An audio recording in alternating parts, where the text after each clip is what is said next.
I participated in an interesting discussion on LinkedIn today. Someone had posted the question, what do you do when a prospect asks for references? And then he answered it, saying things like, a prospect asking for a reference is a sign that you're close to closing the sale, and that you should qualify their intent and then use it as a trial close, because references are for closers, not browsers.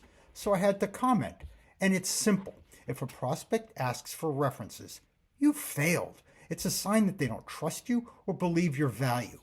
Basically, when a prospect asks you for a reference, it's mostly a sign that they just don't know how to make a decision, so they leave it up to others to do it for them. And so I've found that these types make pretty bad clients. Even beyond that, when someone asks for a reference, what do you expect them to do? Call the person, right? Do you really want your best customers to be called by every insecure prospect that comes to your door and says they're ready to close? I want my clients out there running their businesses and making money, not humping my business. So when a prospect asks you for a reference, you're not close. You're almost dead. You just don't know it yet. Go Birds!